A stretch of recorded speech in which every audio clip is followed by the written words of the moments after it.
And we're back here once again with another episode of the MSK show, and this is going to be episode 442. So I hope you guys had a great day, and I hope you guys have a great weekend that is ahead of you. And in this episode of the MSK show tonight, we will be doing at some point later during this episode of the MSK show, we are going to be doing a Batman issue 3 comic book review. Now, last week we were supposed to do a Batman issue comic book review, but Jared had said, MSK, I don't read comic books, they're for losers, and if you buy them, you're a nerd. And I was like, that's also true. So that's why we didn't review an issue of Matt Fraction's Batman run last week. No, I'm kidding. That's because last week we had J Heat on. That's why. So you're goddamn right. So I hope you guys honestly had a great week. You made it to the weekend. It's Friday. You have jobs and you got shit to do. But I want you guys to truly understand this, because we had something big that happened yesterday that ended up happening, and we'll get into that in just a moment here. But just to see all these meltdowns is hilarious. Bro, I was at a hockey game at the time, so I'm checking my Twitter and I'm like, the hell just happened? By the time you check Twitter, you're thinking like World War III just happened. Oh yeah 100%. I was laughing so hard at all these posts. Like, I'm not even gonna talk about like the politics of it all, like right now in this episode, but just the aspect that you guys operate under in your mindsets. I just want to point this out because people always call me mean. I am. You are all stupid. You are dumb. Morons. All of you. Most of you guys are just idiotic people. The crazy thing is I actually read threads from, people's like tweets, and I actually read tweets where people had said, man, DC, they really let me down. Warner Brothers, they really let me down. This is a brand. What are you even talking about? Again, these are the people that have too much of a emotional attachment to corporations, and I'm like, parasocial is more like it. Yeah, very much so. But it's like that's an there's so many people that are like, oh my gosh, DC is over now. They're gonna be owned by Paramount, and I go, oh my god, Jesus Christ. Because J-Heat and Jared have told me this. MSK, try to be less mean. It's so hard when I read your guys' comments on Twitter to not just want to just throw my phone at a wall, because I can't believe people actually talk like this. It's almost as if they talk in this way of like, I'll explain this right now. Okay, I'll use the Scream situation with Melissa Barrera that happened like last year. Mm-hmm. I know you guys like her. Keep in mind, she's very pretty. I will give her that. I love my Chikorita, Bonita, Cochina. I love all these women, right? I love my Chikoritas. But outside of that, outside of Spanish loving, and I love tacos too. Ana de Armas, give me some loving. Okay, all jokes aside. So let's just say this right now. Melissa Barrera wouldn't give a flying fuck. I know this based off how women act and how people act in general. They wouldn't give a flying fuck if you died. So if you are out there boycotting a movie, or for whatever reason, you can do that. That is your First Amendment right. You actually can do that. Solo. Do you guys think she cares about you? Do you really think she actually gives a fuck about you? She doesn't even know your name. She doesn't even know your fucking social media handle. She couldn't, like, if you croaked right now, you went to the floor and you died of like a heart attack. I'm not saying you should or you are or you will. Well, Jared just died in front of me. Good Lord, man. Yeah, he died of cringe, apparently. Yeah, exactly. It's like, I just don't get this. Like, this weird affection people have for like these celebrities and personalities, or like they have to agree with me politically, and I'm like, they're people. Well, here's the thing: do you really want celebrities to agree with you politically when 9 times out of 10 they're uninformed group of idiots ever? Yeah. Here, I'll give an example of it. That whole oh my goodness, he was fucking hell. It was after the Charlie Kirk situation. It was with that Jimmy guy, Jimmy Fallon, Falcon. What his name? Jimmy Fallon. Jimmy Falcon. He's Captain Falcon. Falcon punch. God. So Jimmy Fallon. I had to. Jimmy Fallon was making this big thing about censorship and Trump and all this bullshit and yada yada yada. And then come to find out, the Biden administration was actively censoring, YouTube and Facebook and all that stuff. You know what's weird? Apparently these celebrities don't like censorship, but then when it was actually revealed that legitimate censorship was happening, crickets, nothing. Actually, just it's like what the Roadrunner does. Beep, beep, He's beep, beep. trying to it's scattered. That shit was they were gone. You people are crazy. I found it so funny, all the meltdowns. It was just hilarious to see. People are talking about fascism and all this bullshit. And it's just so hilarious to see all these breakdowns. Most No, guys, people saying fascism don't know what the word fascism actually means. It's literally that meme from A Princess Bride. You keep saying that word. I don't think you know what it means. I just don't understand some of you guys out there freaking out about this. Like, okay, so there is plausible reason, like there's factual reasons why this is technically bad, right? So before we get into that, we'll just do intros really quickly, and then we'll just start talking about the Paramount WB situation. Then around like the 25-30 minute mark, we'll just get into the review. Okay, so Jared, how was your week, man? How are you doing so far? My week was good. I'm just reading some Justice League Dark and just like hanging out, hopefully just like waiting for the next meltdown to happen, because I always find it so hilarious. Jay Heat, how you doing, man? Yeah, pretty good, man. Flame on. I had a pretty good week as well. You know, just went to the gym, read some comics, and I'm just like I said, it's good to be back What with did the you work boys. out? I did shoulders yesterday. I was fried.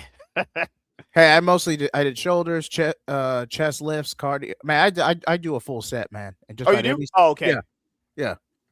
All right. So I know you guys are probably going to want us to do an actual individual video about this, and we will do it at some point. Maybe not on these when the Friday heat dies, shows, when but the heat dies down, and Yeah, that's coming because- from me.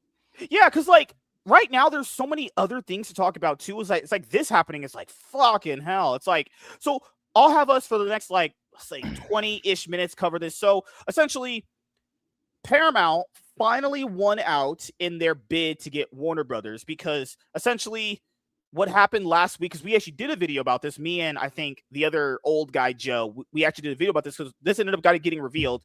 Warner Brothers gave Paramount one more chance to give them a better offer than what was already offered. Netflix's offer was they wanted basically HBO Max and I think a few other things. Netflix's deal did not include the cable TV stuff.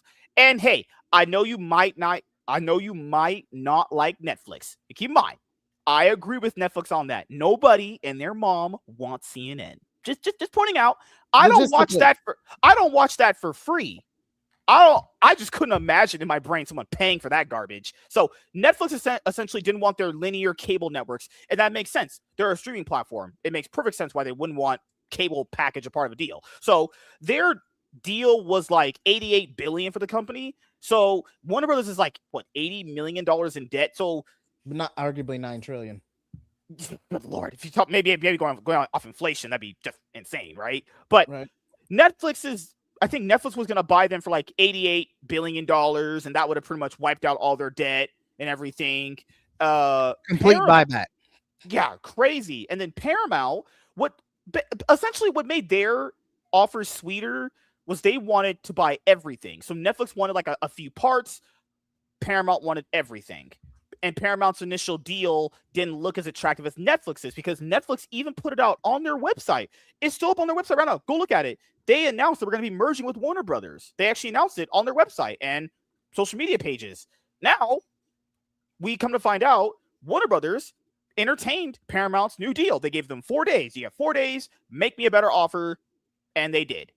And then Netflix basically went, you know what? We're not going to. We're backing out. Yeah, we're just not going to deal with this. They can go with Paramount if they want. So Paramount now, pending on what's the thing people keep saying with the government? Oh my God, Commission, the Yeah. FCC. Yeah. It's like pending any investigation into it being a monopoly, they'll right. go through with it. Yep. So pending on whatever the government sees in it, as far as like a monopoly or an overreach and any of that stuff, which is really weird. You know, I'm not one for that stuff, but I will be fair here. People know I'm always fair. It's so stupid of people to call this a monopoly when literally Blizzard it just merged with Microsoft like last year. Also, these people were not throwing this word around with Netflix. You know, Netflix literally buys everything. I mean, I'll give an example. That Knives Out franchise when they had their first movie, which was good. I like the first Knives Out movie. They just bought them for $400 million. Like Netflix themselves buys up everything. Oh, Ryan Johnson's Rebound franchise after he tanked Star Wars to the ground. They just they're just buying everything. Shit could be like a lemonade stand. Give me I'll get 10 million. Netflix is basically South Park if they could stand on their own. They got FU money. Yeah, and the thing here is, I think there's pros and cons with all of it. You know? Of course. Now, because a lot of idiots. Come on, guys. I'm not trying to be mean. You made me this way. You're not trying to be mean? Okay. No, this is surprising to me. I'm not trying to be condescending or an asshole. I just happen to always come off that way. You just happen to always be a yeah. And to be fair, not essentially hot, rich, good looking. That's all part of the package too. But no. All jokes aside, guys. Okay, these people who talk about this stuff. What's the best way of explaining it? I got it. They have no idea what reality's like. That's true. That's actually tip 0. Understanding what reality is. So, like females, right? Women typically are single issue voters when it comes to like politics, right? Single issue voters, right? Which is a basic thing, right? Nothing super in depth I need to go about. Women are just kind of single issue voters, right? That seems to be the thing with a lot of these weird, cringy comic book fans that are blowing up on Twitter about this. Are you guys just like that linear with your thought process? It's only just you only care what happens to DC? Do you not understand the implications this could have, whether Netflix or Paramount bought Warner Brothers? You know, what's crazy is not everything is about DC. People are trying just, Harry Potter makes more money for Warner Brothers than I would argue DC has ever done, right? Barbie, a movie that just came out a few years ago, made more money than every single DC movie that has been released ever. Barbie, the fucking toy with Margot Robbie. Like, people, what about my DC Comics? Comics haven't been profitable in checks notes. I couldn't give you a time frame. Forever. Logistically, they have not been profitable since the again, I guess that would be considered the Bronze Age, late 80s, early 90s. After the initial comic collapse of 1991, they have not been considered a logistical profit. That was 35 years ago.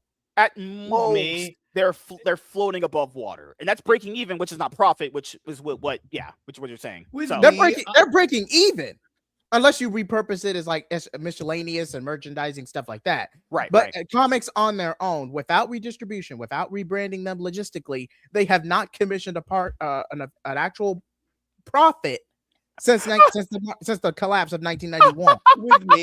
With me, it's like I was more on the Paramount side. Here's why. Because here's the thing about that. Of the two, let me be clear, of the two, because I did not trust in Netflix to keep the publishing arm of DC going, because as anyone that has observed Netflix knows, they don't like physical media. So it's like, at that point, it's like, of the two, in terms of that, it's safer. Is it a shitty situation either way? Yeah, it is. But of the two, it's a lesser of two evils type scenario. Agreed. Now, if Universal was in this bid, we would have a completely different conversation. But it's just the other thing to bring up with like a lot of this stuff is people are such single issue minded when it comes to this stuff. It's like, and the reason why I brought up the political aspect of it is not to go super political. It's just like, that's what I've always noticed as a connection between the two. Like, this also happened when it was revealed that Disney was going to merge with Fox. Like, people were thinking like, whoa, we might actually get a Iron Man versus Fantastic Four movie. Is that the first? What? Are you like? But again, the comic book fans, what I've learned, are very selfish. They only care about the comic book part. Anything else, they don't give a crap. Lord of the Rings. That's Warner Brothers. That makes, good Lord. I would imagine J.R. Tolkien's books, and this guy's been dead for, good Lord, how many years at this point, makes more money than comic books does. All of J.R. Tolkien's Lord of the Rings books make more money. If you factor royalties, what they use for Rings of Power alone in royalties makes more than comic books. No, don't get me started. And Rings of Power was hot garbage. but you know the family made at least some decent chump change. I out of that. forgot that Oh, that yeah. show was still coming out until you know what I remembered? You know what I remembered that Rings of Power was still coming out when they announced that the season 2 finale had just ended. Where my dad and I watched season 1, I forgot about season 2, and I was like, I'm done. Okay, Dude, how how do you turn what's essentially a lady of the lake archetype into a girl boss? Oh, they'll find a way, Jay. What? Nature finds a way. No. Don't use that. Don't use that. Don't you dare use that reference. That's like saying not Morgan Le Fay. Wait, was it Morgan Le Fay or Guinevere? I don't know. Oh, that's like saying Guinevere throws herself into the forefront for Lancelot. Like, seriously, actually process what I just said. Here, If I'll you know bring it the- up right now for people that just want to kind of a linear breakdown of the things that Paramount would own pending this goes through, right? Viacom, Cartoon Network, Nickelodeon, Atla, Ed, Ed, Eddie, Johnny Bravo, Boondocks. Wait a minute. So you're saying there's a chance that Batman could interact with Ed, Ed, and Eddie? You know what? And here's Makes the thing. sense. And then he become Robins. No. By the way, Jahid, I think you mean Atla, except for season 3, because season 3 was hot garbage. Good lord. Wait, are we talking? Which Atla are we talking about? Avatar: The Last Airbender. Okay, all right. I guess we're having this conversation. All right. First of all, do not fall for this. He's baiting you. Don't fall I'm for not. this. All I'm saying this. I'm just gonna say this. Yes, season 3 is the weakest of the series overall. I will not refute It was that. horrible. From a narrative standpoint, season 3 is the weakest of the 3. But overall, and compared to weakest Jahid, it's weak. It's like an old man that's been leeched. That's how weak it is. compared to Legend of Korra, Atla is a bloody masterpiece. Nah, sorry. Thank you. But hey, that's your opinion. That's your opinion. That's perfectly fine. We're all sensible here. But I'm just telling you, a lot of 2000s and early 2010 kids would be pissed off at you saying that. I don't care. Trust me, I'm used to pissing people off on the internet. Jared pissing people off on the internet. I'm the dude that regularly tweets Lois Lane sucks. Yogi Bear Batman comic. Oh my gosh, yes. Yogi Bear becomes Bat Bear. Oh, wait, imagine this Yogi Bear. So fucking silly shit. It writes itself. Imagine like Bruce and Robin on like a camping trip in a book, and No, Yogi bro. Bear. Here's what you do. It's a universe where Yogi Berra and his kid are Batman and Robin. They're Bat Bear and Robin Bear. Good lord. All right. Well, oh shit. Could you imagine Yogi Bear trying to, okay, like let's say Bruce and Robin are on a camping trip and they leave to go get water or some bullshit like that. You see Yogi Bear there trying to steal their water. Batman comes behind him and just chokes him the fucking. I got it. Justice League X Game of Thrones. Didn't they already have that with Dark Knight's Steel? It's technically that. Yeah. But I Do wouldn't you mind really want that? Well, if you said it before season, as long as you said it before season 8, it's doable. Likely, Jay, it would be in season 8 with the way Hollywood this works. is Warner Brothers. Quality's been something they haven't had. That is true. That is Good true. lord. Not gonna lie. That is All right, so this is kind of a rundown of what Paramount is going to own pending the merger happens via, government approval. Paramount is now expected to own the following assets and film rights. Assets: TNT, CBS, CNN, MTV, TCM, Showtime, Adult Swim, DC Studios, Paramount Plus, Nickelodeon, HBO, HBO Max, Comedy Central, Cartoon Network. Just on all that alone, people have said this weird argument. All of that just adds value. Okay, CNN adds no one value. I don't know how stupid some of you guys are. If CNN adds value, I must fart out $100 bills. Okay, first of all, you potentially getting rich off farts alone. That aside, you can only have one logistic daytime network as a major conglomerate studio. So if the FCC and the current administration approves this and this acquisition, hostile takeover, whatever you want to call it, goes through, CNN is either going to get shut down or licensed out. That is the first thing gone. Objectively, like let's obviously have that conversation here. And I also want to make sure I point this out, guys. Warner Brothers tried launching a CNN streaming service, and it failed in a day. Yeah, it's like it launched and like lasted for like a week, and then there was like it's shut down. And I go, 3 days. wait, what? 3 What? days. 3 days, yeah. So it couldn't even last 3 days. These people are so beyond. If anyone thinks CNN adds value, that's like adding. That would be like if I went out and bought a tub of vanilla ice cream and then took a fat shit on it and then told you it adds value to it. Okay, what is with all the defecation jokes? Like seriously, I try to be fun. Good lord, Jay. Good lord, man. Showtime. Also, I want to make sure I understand this. Like MTV has been shutting a lot of their programming too. People forgot about that. They just canceled something that their program had forever, just like a few months ago.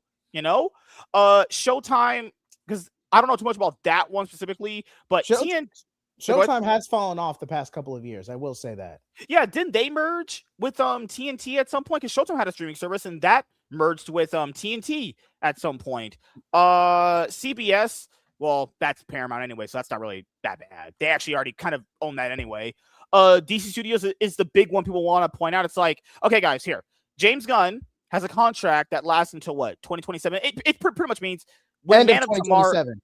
So like Man of Tomorrow comes out, that's pretty much the deciding thing right there. Hypothetically, Man of Tomorrow performs box office well. I doubt it will. Who knows if it will? Probably won't. Maybe they keep him. Maybe, probably not. What I've said is like, let me put it this way: if all of the other, if the DCU projects fail or like underperform, he's gone. They won't renew his contract. If like, let's say Man of Tomorrow still performs and like the other stuff doesn't like perform, then I could see them like keeping him on, but giving him much less freedom. Like what you'll start seeing first is them green lighting projects from A-list characters that people would actually show up in a movie theater to see. Priority. Yeah. Okay. I will give Creature Commando some credit because that was a transition project that was going to carry over regardless. That's basically My Adventures of Superman. That's a transition project that was going to carry over regardless. But anything else is basically a Guardians of the Galaxy movie just in DC skins. Like he is a one-trick pony. Like from a creative standpoint, he is a one-trick pony.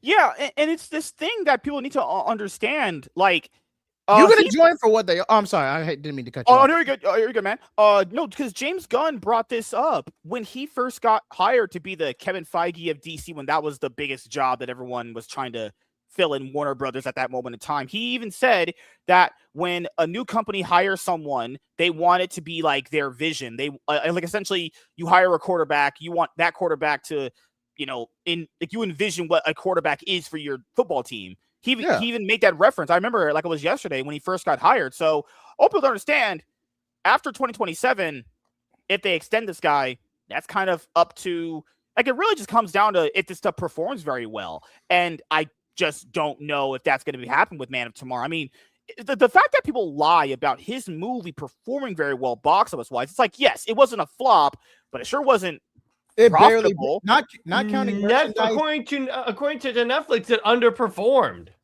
If you factor merchandise, it barely broke even. If you include merchandising, which we knew was going to happen. The point is, it's a bad movie. No. What you have to calculate with this is both domestic, in-country USA theaters box office and international. First of all, the biggest box office market on the international scale is China. That's just an objective truth.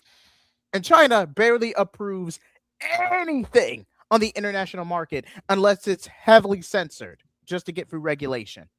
Yeah. And I want you to point out, because I know you guys on Jared's show always talk about how the media in comic book world lies to people. I know you guys did this. I saw the episode you guys did. Do you guys remember when all these outlets literally had headlines? The headlines read, if James Gunn's Superman doesn't make $1 billion, that is a failure. Yeah, exactly. And then all of a sudden it's like, no, it doesn't have to. This is that they were concerned when the amount of money it needs to make in order to be successful started getting lower and lower and lower, to the point where they were saying, well, it doesn't have to make a lot of money. The fan base just has to like it. I'm like, what do you mean it doesn't have to make money? It's a business. The Chinese Like, what are you box talking office- about here? No, let's actually talk about that because the Chinese box office practically carried them through the 2010s. Bro, bro's out here Let's be honest. folding. Aquaman Yeah. made $1 billion because of China. So I'm like, Bro's wait a out minute here, dudes are out here folding like lawn chairs. That's fucking folding. Like, I remember media outlets literally saying, if this movie doesn't make $1 billion, it is a failure. Then 4 months later, after it had its box office run in the theaters, they're like, you know what? The money that it made, that's good enough. You guys just said it was going to be a failure if it didn't hit. It had to hit that threshold for you. What changed? I know what changed. They said that like Man of Steel was like a failure because it didn't reach that. They said BVS was a failure because it didn't make $1 billion. So I'm like, okay, wait a minute. Please act consistently, because if you're saying that a movie does not have to make $1 billion to be successful, then we can say that Man of Steel and BVS were successful because they didn't make $1 billion, but they're pretty enjoyable. By that So I'm old like, metric. what are you Now, doing granted, here? Man of Steel gets a lot of flack for being too grimdark compared to what Superman is supposed to be. But as for BBS, they were just trying to catch up to Marvel. Way too much setup too soon. You forced Doomsday into your sequel fight. First of all, this should have been Batman v Superman should have been a world's finest movie. I'll always say that. Second of all, you don't rush Doomsday at the main villain. That's basically the Superman equivalent of forcing Eddie Brock and Venom in the Tobey Maguire Spider-Man 3. What we need, it's forced. What we need is Morbius 3. That's what we need in our. Yeah, our that's life. what we need. It's Morbin time. We need a Morbius 2. But no. But it's like outside of that, the other thing, the most hilarious part, MSK, is that the media also had this little gem. Are you ready? It said that like the majority of people on Twitter have never read all those accounts that say like Ashley reads comics, blank reads comics. They don't read comics. They just post panels out of context. Yeah, and I read that. And I was like, gee, you think? Yeah. You think people on Twitter actually read that comic in which that panel was in? No, they didn't. They grabbed a panel that reinforces their narrative, whether disingenuous, intentionally or not. Right. And the thing is, what's weird is that people reference that Forbes article. That Forbes article doesn't even tell you where they got their profit from. It said it got profit from where? From where? Out of the sky? Out of the sewers? Profit where? Because usually when people say I got profit somewhere, they usually say I got it from selling the rights or X thing. And it's just like people need to understand, as Jared and Jay pointed out, movies have to make money. Someone is not going to invest. It's not a charity. $200 million. Yeah, like I'm not investing $200 million into something to break even. Keep in mind, guys, breaking even is considered a loss to these guys. It's not a loss business wise. It just kind of means that you didn't gain anything or you didn't win anything. But that's a loss, though. If you didn't gain anything out of investing $200 million, that's a failure, in my opinion. That to me is a failure, personally. And keep in mind, if you're looking at a spreadsheet and you spent almost $300 million in a movie and it's got what, 616? No, yeah, it took in 616. That's not good enough.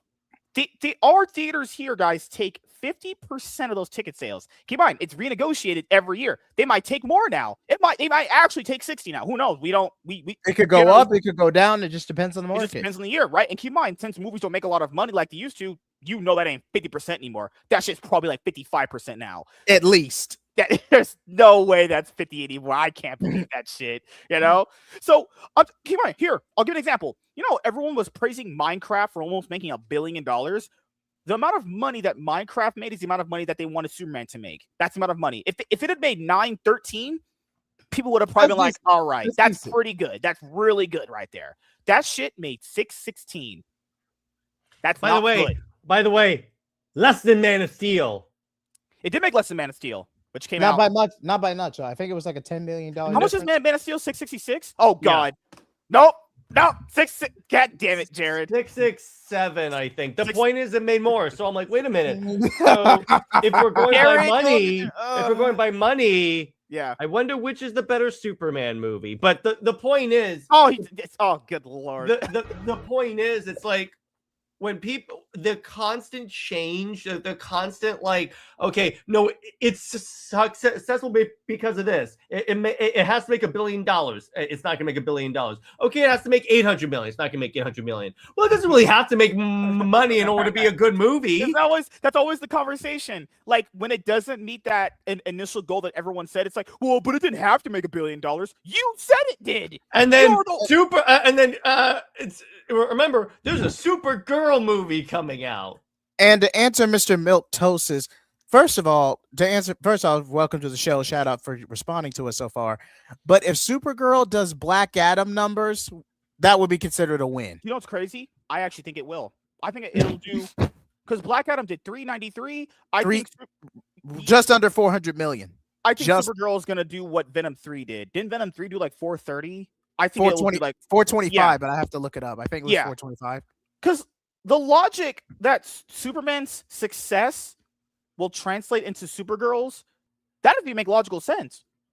Why? Like, and keep in mind, in the comic book movie landscape now, there's no reason to believe that Supergirl's box office is going to be impacted by Superman's. Like, we might be in a world where the Sony Spider-Man universe is in, where they thought just because Venom performs very well, then that means that every other movie performs very well. That's not how that works these days. Like, Superman's success, and that is mega quotations in there, mega asterisks in there too, could just be Superman's success.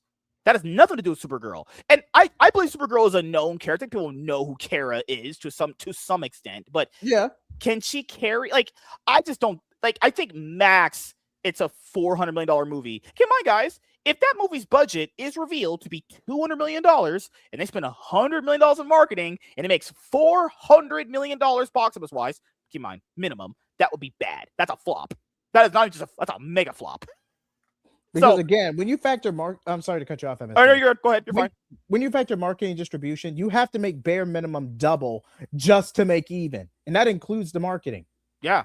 So let's actually follow that analogy. If you have a budget of 200 million, you have to make almost 500 million or bare minimum 475 just to break even. And breaking even is not profit. That means you just you balanced out. Yeah, that's at most you balance out. And keep in mind, theater tickets. The theaters take a percentage. Distribution. So I'm not a math guy. Jared, you guys are. 50% out of 375. That's what and keep in mind, now you have to make more on top of that.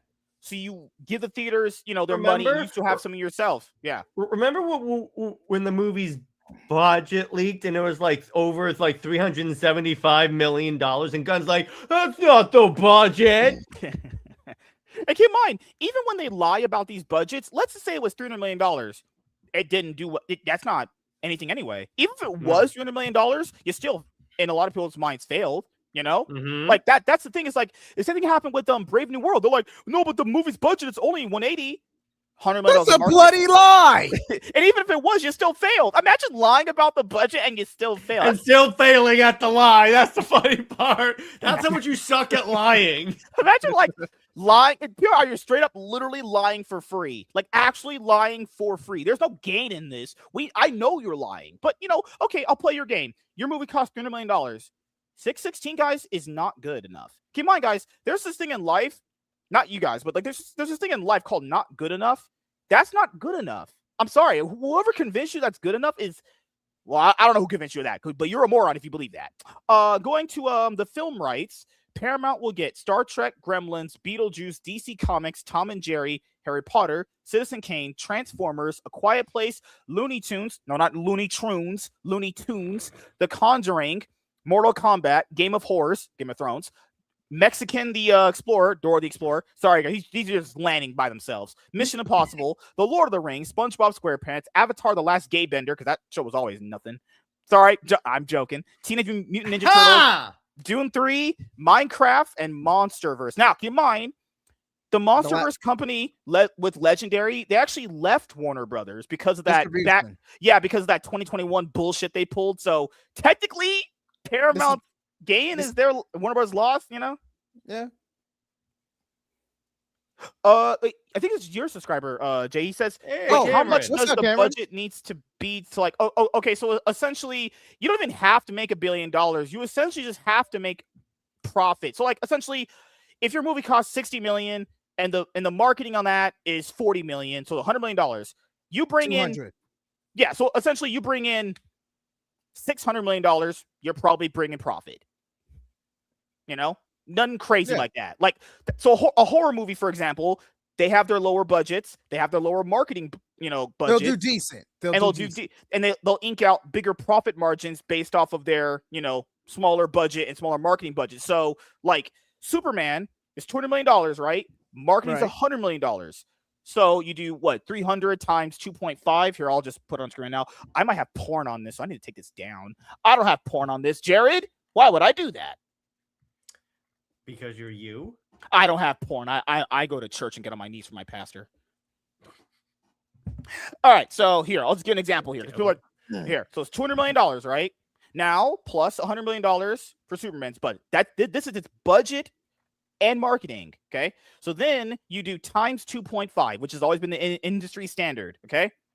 That means to break even, that movie has to make $750. That's the break even. That's not profit. Bare minimum. That's a bare minimum. So that means right there, you have out of that, you would pay the theaters 50% out of that essentially. So then to get anywhere near the profits, I would price it 900, probably 900 is probably 850 minimum, 900 highest. Because you have because like a $300 million budget movie would be like the most expensive movie ever made. So like here, I'll give an example of how people can lie about it. So Fast X, right? So Fast X had a budget of, I'm not shitting you, almost $400 million. I'm not shitting you. I'm not kidding. Mostly in explosives, but continue. And that movie took in $725. And Universal is still to this day trying to tell me with a straight face that made profit. Do you guys think a movie with a $400 million budget taking in $725 is good enough? That's an honest to God lie. that is a major. And they try to lie on DC about it. What was the Flash's break even number? It had to make $720 to break even. So the Flash needed $720 to break even, but this other movie needed $725 to break even with a higher. But no. That's when you know they're always talking some bullshit. These big movies, these big blockbusters, they need these big numbers. And keep in mind, that's not me being like, hey, the movie's quality is affected by that. I'm not saying that. That's a whole different conversation. If you're financing a movie and you're putting down $300 million, I needed some money back. I need my.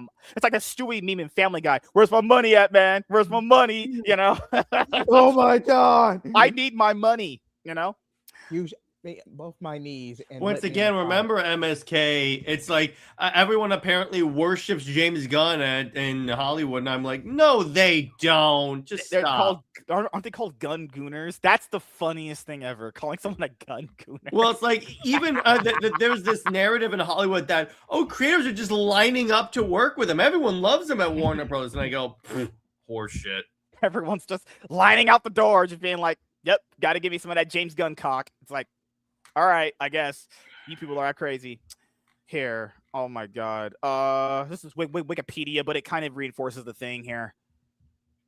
Okay, so here, I'll give you an example. Here we go. So, Fast X's budget $378. That's not even marketing. That marketing could be like, if we're factoring it just $100 million as a bare minimum, that puts it at $478, and it took in $714. There's no way in honest God hell that made profit. If you think that made profit, you know what? You must believe in flying pigs and tooth fairies. Which I would say it was a mild loss, but a loss nonetheless. A mild loss. It's a mild genocide, but it's a genocide nonetheless. I might have burnt down 4 of my houses to finance this movie. But it's a minor burn. Don't worry. It'll heal. It's minor torture. I might have just lost all of my kids' college funds, but there's a Geneva Convention joke in there somewhere, but I'm not gonna say it. I think James Gunn stands call themselves Top G. No, only I call myself that. Only I call myself that. No. That's a good one. Not gonna lie. I'm not doing the James Gunn went to those twink parties. I'm not doing that one. Nope, I ain't touching. I ain't not touching that. Nope, not doing that. You know, we call them twanks back in my day, but also the same. Perhaps they are counting after theatrical money. So Pure merchant. yeah, what? I'm gonna drink. You guys talk for a second. Okay. All right. Sure. Go ahead. Pure merchandise alone does not redistribute box office costs or distribution. The That is merchandise would have to separate sell up the yin yang Yeah. for that to work. And that's even if it even is a factor, because like you said, merchandising is just post distribution costs. Mm-hmm. And like here's another example: Brave New World. That movie, granted, that movie was gonna flop regardless, but that movie's budget completely ballooned with the reshoots and then restructuring everything from the ground up. We could have got high tier casting like Carl Exposito. I would say, okay, which would you say was the bigger production hell, The Flash or Brave New World? Flash. That was in production hell for 10 years. I was say, Brand New World. People don't remember. We were covering that. That movie got restructured and scrapped like 4 times from the ground up. 5. The Flash movie was announced when the Flash show premiered. That's true. Oh, yeah. That's true. Now, granted, development limbo is different from production hell. There is a difference. Yeah. But could you imagine that Brave New World movie was just fucking nope, not good enough. I imagine 5 times scrapping that pile of garbage and then it still comes out bad. Holy shit. So this is something that a lot of people bring up. So I'm not even saying you can't count that as a different revenue stream, but that's all that is though. Like that to me is just a different revenue stream. But did a movie perform at this moment in time? And keep in mind, if it did make profit, it'll be a yes or a no, depending on which movie, a case-by-case basis thing. Because I know people like to bring up like, well, it performed very well on VOD. It's like, well, we don't have those numbers. How would we prove that? I can't. With these numbers, I could at least tangibly show you, hey, this is kind of something here. When a studio goes, hey, our movie performed very well on streaming and VOD, got any proof that of doesn't mean anything. Yeah, and like, keep in mind, how much are you charging? Keep in mind, if you don't actually show trust this, bro, just trust us.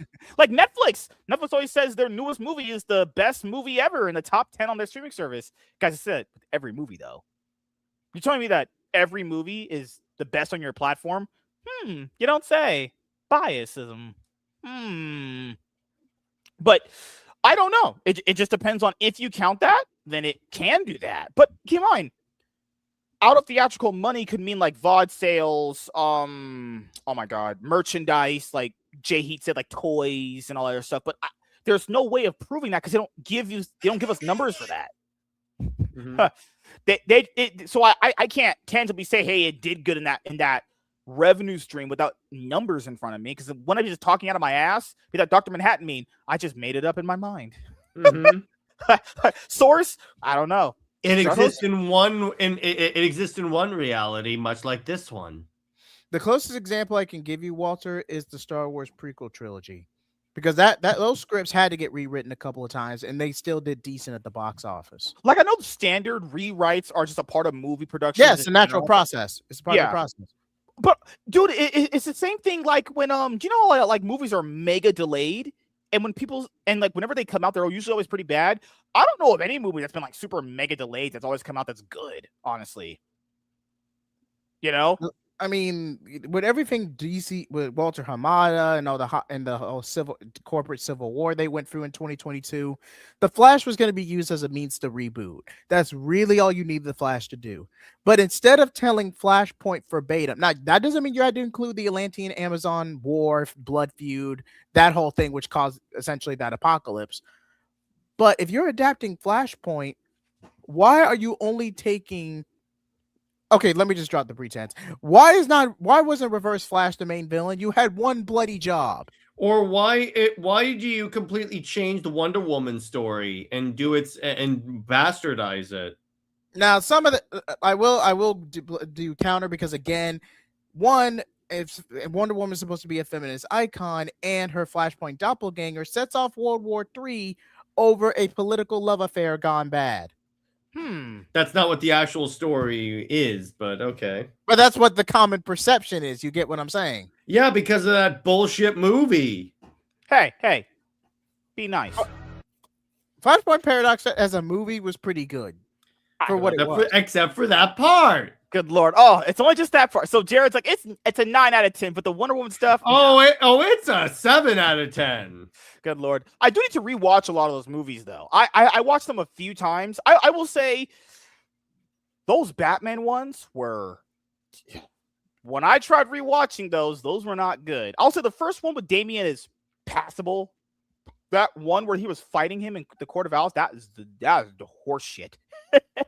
The one where you have Batwoman and Talia. Oh god, some of those were not as good as you guys remember, but some of them, it's half and half. There was half that good and there was half that weren't good. But I will say the effort in their animation movies were a lot better than their live action ones. I'll tell you that. So they always have that. But before we do the review, any more questions, guys? There are 80 years of DC comic stories to draw upon. Why keep drawing from a handful of modern miniseries? Because these writers haven't read the history of DC. They could care less. It's literally just the writers. Like the writers that they're tasking, these people don't know the source material. And you don't even have to be a mega expert. Just the fucking internet. You could just look it up. Research. Just take the time. I don't even care if you read the books. I don't care if you buy them. Literally just look it up. It's not even that hard. It's called the internet. The internet. Believe everything. But I don't know. Who knows? It turns out when I blow my wife's back out, she leaves me. No. That aside, Cameron says, to be fair, doesn't Thawne need setup? No. Thawne is basically Syndrome from The Incredibles. You do not need a full movie to set up Thawne. No, Thawne is set up himself. You introduce him, he does the setting up. I am the setup. And now, in terms of baiting Barry to go back in time and actually, the Flashpoint and save his mom and all that, yeah, but you would need a whole film for that. Even Flashpoint Paradox can tell you only need a 5-minute sequence. Yeah, when people said like, "Oh, the Flash movie didn't need Thawne," it's like, are you fucked in the head? What? Thawne instigates the whole thing. Yes, Barry goes through with it, but Thawne gets in his head. I didn't even have Thomas Wayne. Like, bro. Yes, people. Yes. Flash's greatest villain does not need to be in the movie. Exactly. I agree with you. Now, replacing I have to bring this up. Replacing the Amazon Atlantean Civil War with essentially Zod's invasion and just a retread of Man of Steel, but with Supergirl. I mean, yeah, you still need a global conflict for everything to go to hell in a handbasket. That's true. Yeah, so you still kind of need it. I could have forgiven all of it, if Barry officially learned his lesson at the end. Or the very least, you recast it Ezra Miller. At the very least. Here's the way you could have fixed this. A way to help is that instead of having 2 Ezras, why didn't you just, and this is the one time I'm going to say this, have Grant Gustin as the other Flash? You couldn't do that? Avoid internal brand confusion, Jared. There's already internal brand confusion with 2 of them because that's not how time travel works. That's not what Flashpoint did. Also, that movie's just awful, but I almost laughed unironically out loud when they said they failed like 50,000 times. And that's this movie's so. How do you time travel and you mess up 50,000? What is that? We messed up like 73 times or something like. How do you mess up the same? One scenario? of those you should get right. I feel like one of them. I get what they're trying to say that the death of Nora is a fixed point and breaking it or preventing it is a bad idea. But how do you fail that many times though? I just don't get it. In my mind, I can't comprehend that. But I mean, after the first few, you could have gotten to that point. All right, we'll answer Walter's last thing, and then we're gonna do the review. Got it. Why do you guys think? Who do you guys think will be the villain in the Batman 2? I'm gonna be pissed off if it's not Hush. After they basically teased the idea of him, Hush, and then 3 is gonna be Court of Owls. Hush is doable if you trim the fat. If you trim the fat, Hush is very doable. Because if you don't include the tie-ins, if you don't include the Jason Superman, Todd, if you don't include the Jason Todd fake out, It's basically Hush is basically a modern So retread. essentially, if you don't include key components, Well, here's the thing. The one key component of Hush that I would love, just keep the part where Catwoman throws Lois Lane off a building. Just keep that part. why Don't are have you Superman. Just have her throw her off a building. That would make everyone happy. I will say this though. I will say this. Hush is just a modern retread of the Long Halloween. Think about it. Think about it. An overarching murder mystery, a cabal of supervillains getting together in the chaos. Batman uncovers a larger mystery, which ends up being a personal issue when all said and done. You're just replacing Tommy Elliott going bad, or this original character going bad with Riddler behind the scenes, with, depending on the version. Now, again, depending on the version, Two-Face going bad, or at least taking the hit for being the Holiday Unaliver, and his wife fleeing skipping town, vowing never to be seen in Gotham again. Because if you go purely by the Tomorrowverse version, it was Gilda, and then Bruce looked the other way, like, hey, yeah, the Falcones, Carmine, everything that happened to you, leave town and never show your face in Gotham again. I haven't read The Long Halloween in a long time, RIP to Tim Seeley. So I don't know I don't know if Gilda actually does end up, being the culprit and leaving town in the original book, but I know in the Tomorrowverse version they did. Lois Lane is the original strong, independent woman. But She's not. Throw her away. No, I love me some Lois. She has some nice boobs. But like I said, Hush 2 like I said, it's doable if you focus the story solely on Bruce and Tommy Elliott. I would say, yeah. Here, I'll probably say this. I didn't. No. So that'll be my opinions on Robert Pattinson's Batman. I'll say for the Batman 2, the best idea is probably to do. They're not gonna be able to do a Long Halloween. That would be ideal. That would be ideal. Ideal would be Long Halloween. What they're gonna do. Long Halloween, they would have to divide into 2 parts, like they did the animated version. Honestly, to do it right. Yeah, because doing it in one movie, there's no way. Unless they're gonna make a 4-hour Batman movie, yeah, you can't properly do that. Call Zack Snyder; he'll make a Long Halloween movie. That's 4 hours. You would have to make Long Halloween Penguin season 2. Yeah, kind of. Yeah, featuring Batman. I'll say, because keep in mind, when people were saying the Batman is probably going to be canceled, I'll be honest with you guys. I watched Ron Pattinson's Batman movie, and I was like, if I didn't get more of this, I probably wouldn't give a fuck, honestly. That's my opinion. Not like it sets up a story that could be told later. It tells a self-contained story. Oh, the pacing is atrocious. Oh, yeah. I don't know. For me, I watched it. It's not like I hate it, but it's one of those movies where it's like, if it didn't come back, I'd be like, all right, cool. No, it was definitely the momentum DC needed at the time. I'm not refuting that. It just has poor pacing. Slow movie. Sitting there, hurry up. No, and that's the thing. And what also gave it new life was the Penguin, because the Penguin, that's some of the best TV we've seen, at least within the past 5 years. I should probably watch it. A lot of people have said it was pretty good. It's good. You are missing out, man. You are missing out. They said they got some hot Chicanos in there. It's like, I love me some tacos. We all know that any adaptation will have little. I don't know. Now, the one adaptation I will always say is a straight play-by-play for the most part is Judas Contract, and hear me out on this, because it's essentially a Judas or betrayal story. Tone down the quid pro quo undertones with Deathstroke and Terra. If you tone that down, you have a pretty standard adaptation for the most part. Think about it. Teen Titans Go 3 removed it in its entirety. Yeah, and just had it be to where it's just a dark mentor in a direct parallel to what Grayson was going through in season 1. Hence why Terra and adapting Judas Contract for season 2 was an immediate follow-up. If you go by the DeCambu version, it's a straight play-by-play. The only difference is they try to alter it to where Terra develops where Terra is the one kind of basically where Terra he's like the driving factor. Yeah, but Slade, but they don't act. But at least Slade doesn't act on it.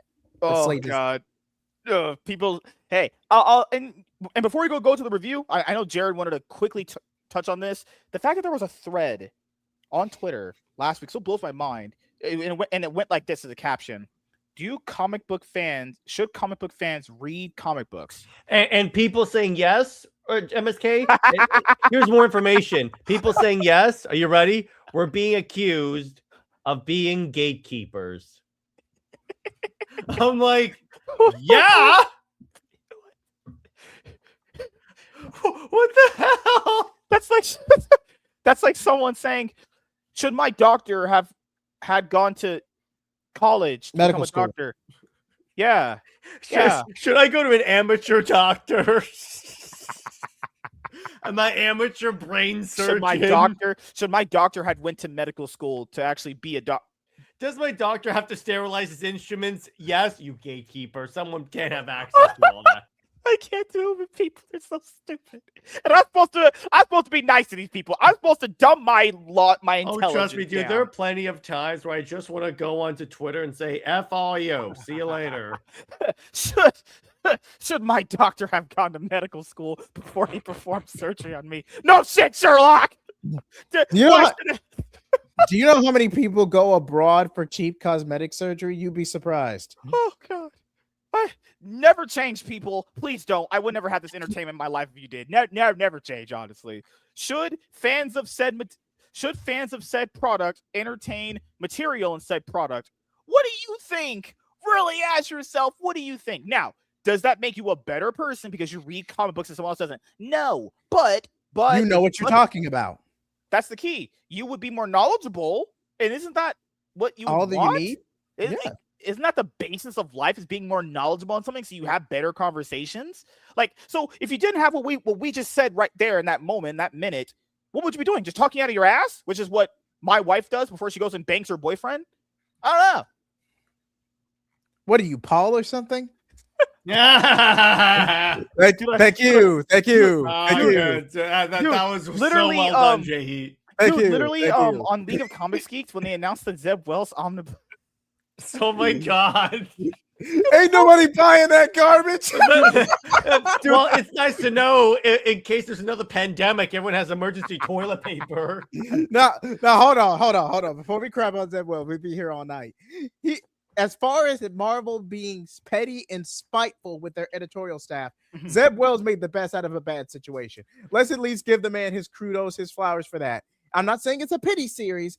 It's not a Tom King situation by any stretch of the imagination. Yeah. But he made the best out of a bad situation, and he took it like a champ. I hope he gets paid hundreds and thousands of dollars in royalties. And guys, do you know why I say that? It's because the comments on League of Comics Geeks when they announced it, or even just you look at them from like a few days ago, someone said, look, caption, those poor trees, they murdered those poor trees to produce this book.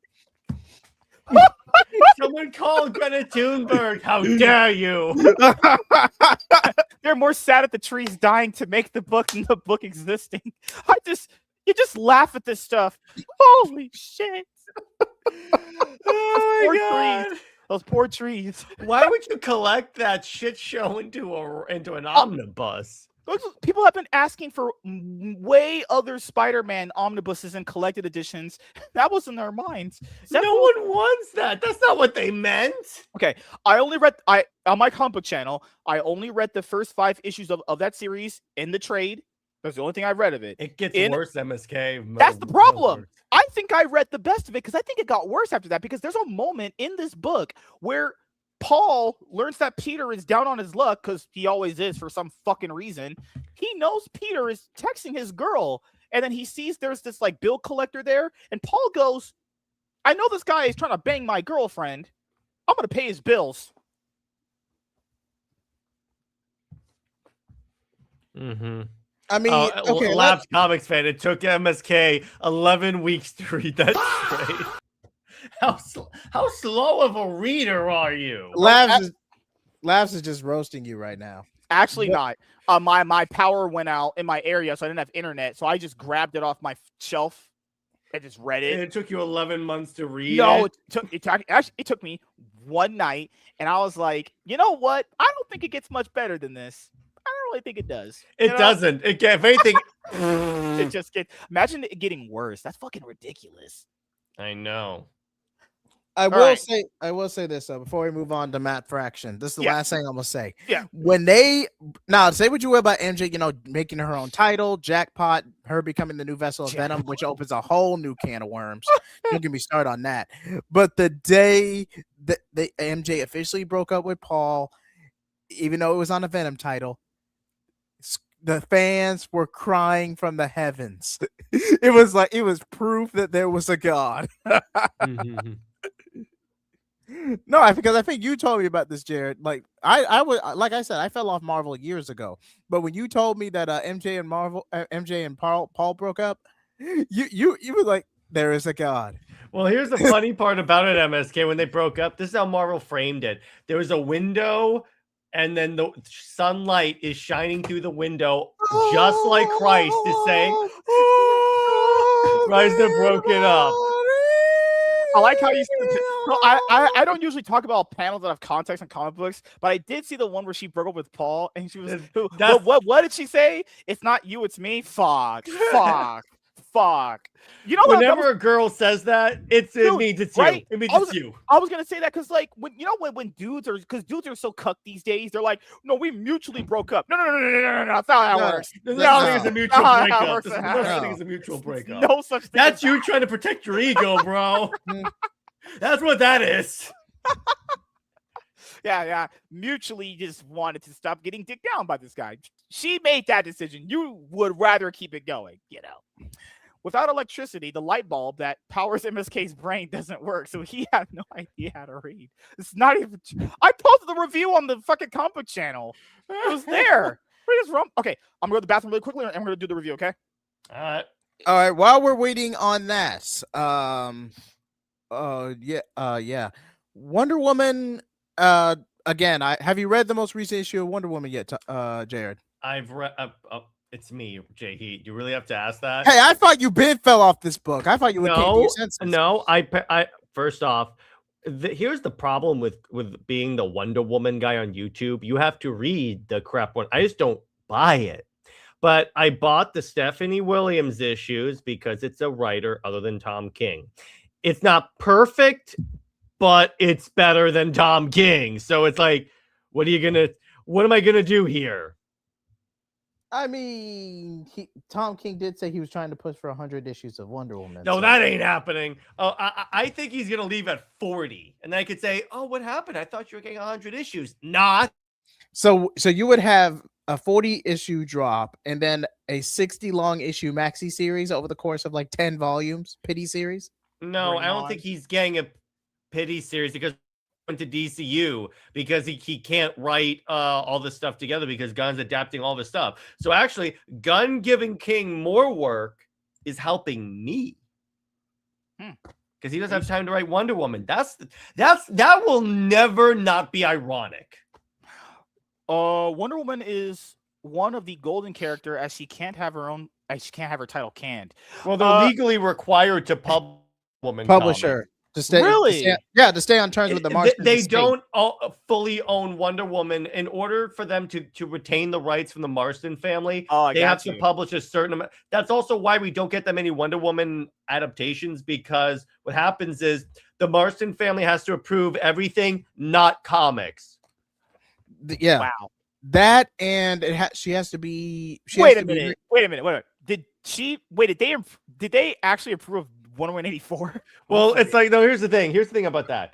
You could see they could receive a pitch, but in execution it could be really crappy. That's what you have to realize. But yeah, and DC is legally required to publish Wonder Woman comics. I think they've loosened how many, but I think it's like 4 or 5 per year they have to publish. Yeah, because she doesn't get all of those adjacent titles like Superman and Batman get. She gets the main one and then Justice League.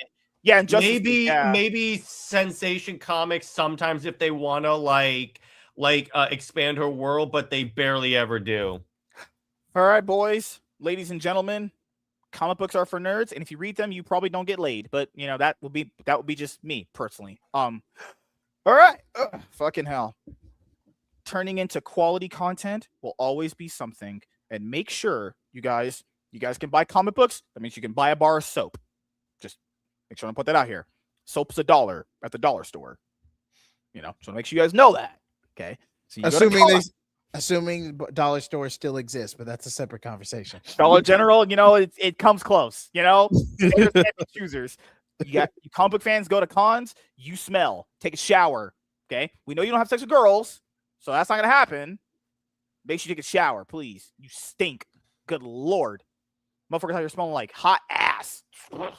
Good Lord, smelling like eggs and fish and what? How would you know what that smells like? I went to Evo 2 years back to back. Motherfuckers not showering. Oh, you poor bastard. Imagine being around a bunch of men, hot and sweaty body heat, just lots of men. And you're I thought that'd be right up your alley, MSK.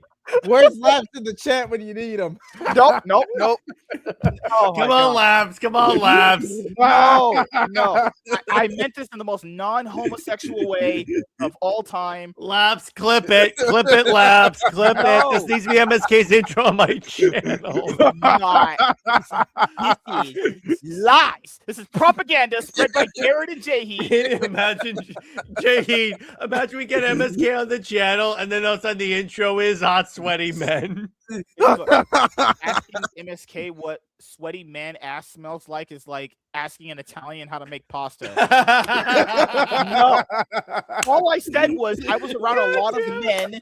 All I said was I was around a lot of men for hours on end. Now we did nothing. You're around a lot of sweaty men for hours on end. God. You guys are child. You guys are children. You guys are sure. MSK, are you sure you want to go down this chain of thought, brother? Go down on nope. You're not going. Nope.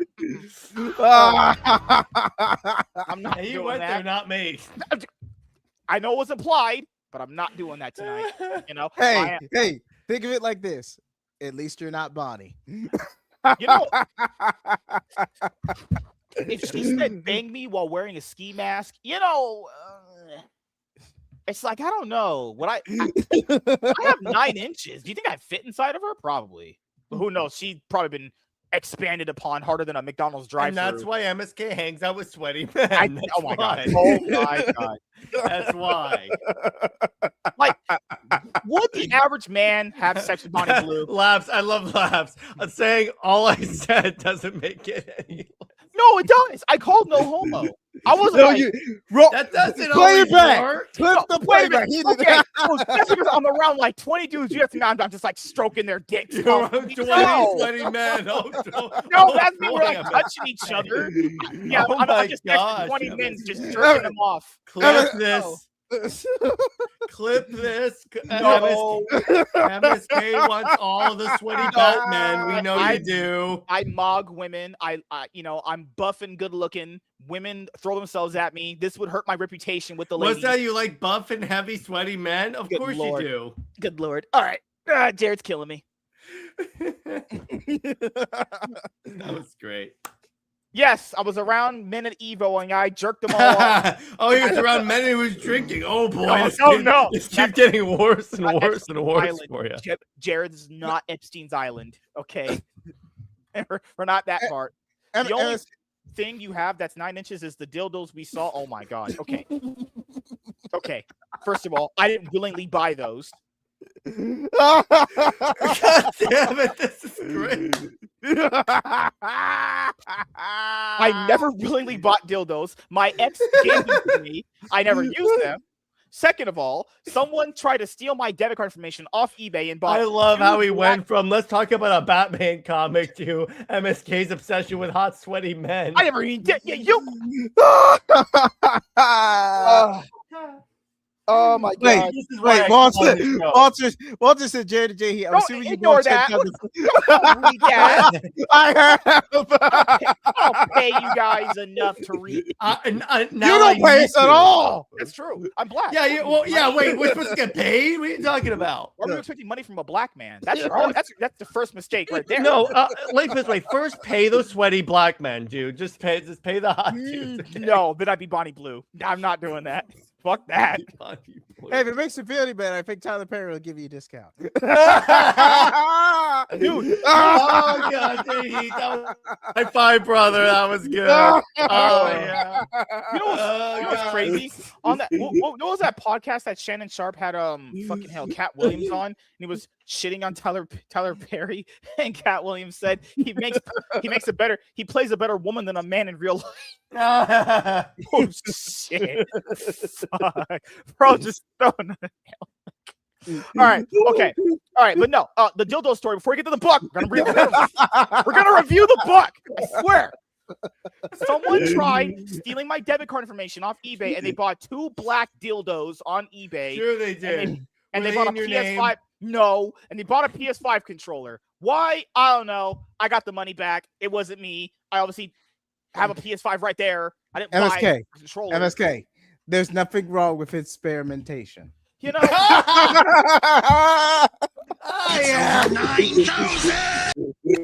Thank you. I'll be here all week. Hey, we don't kink shame here, MSK. We don't kink shame. You know what?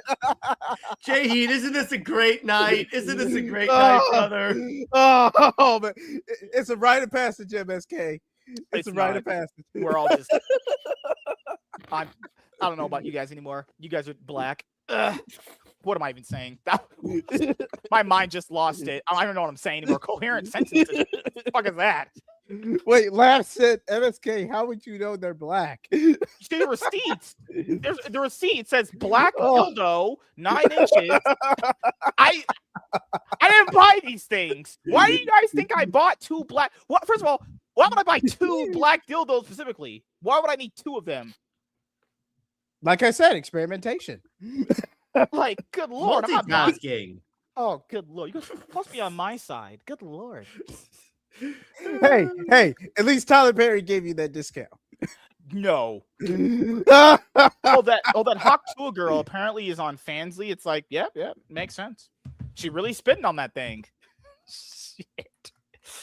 Oh god. How about that? You know what? They all go to being whores eventually. It's what happens. Sounds like a personal choice. Why would it was on eBay? Sure.